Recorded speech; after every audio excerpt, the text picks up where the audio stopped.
Qani endi qizi qaytib kelgan otani bir kun qaytgan qizni uyida saqlab o'tirgan otani qalbini ochib ko'rishning imkoni bo'lsa. Kelini bor odam ko'p narsani o'ylash kerak. Keliningizga hurmat ko'rsating, omonat qildik. O'zimiz sovchi bo'lib bordik-ku axir. Bering qizingizni iltimos deb turib, o'ylab ko'ramiz desa yana bordik, odam qo'ydik, yaqinlarni o'rtaga soldik. Odam o'zi xaridor bo'lgandan keyin mard bo'lish kerak. Kanalimizga obuna bo'ling. Ayol, qiz otani yuragini bir bo'laga azizlar. Payg'ambarimiz alayhissalom Ka'batullohda namoz o'qib turgan chog'larida Abdulloh ibn Mas'ud aytayaptilar. Abu Jahl yonidagi sheriklariga aytdiki, ichinglarda bir mard bormi?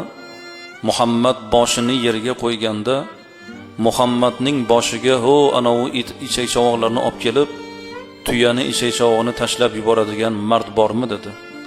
Butlarga so'yiladigan tuyalarini ichak-chovog'i tashlanadigan axlatxona bor edi.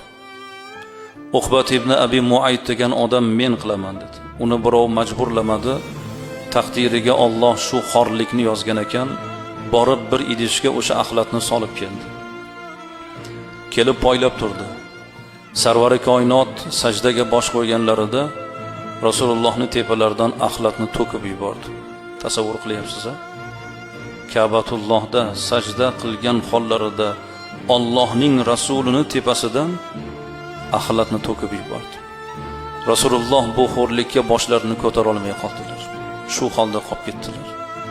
Nechuk bunchalar xo'rlik o'z yaqinidan, o'z qavmidan shu holda qolib ketdi. Abdulloh ibn Mas'ud aytadilar, men va boshqalar bor edik, lekin Rasulullohga bir qadam yaqinlasha olmadik. Chunki ularning adadi ko'p edi, quvvati ko'p edi. Kim bir qadam yordam beraman deb yaqinlashsa, ular yanchib tashlashar edi. Xabar zudlik bilan Rasulullohning xonadonlariga yetib bordi.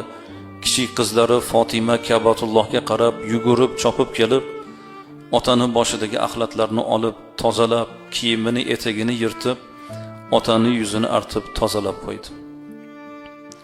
Va yelkalaridan tortib, sajdadan o'tkazib qo'ydilar.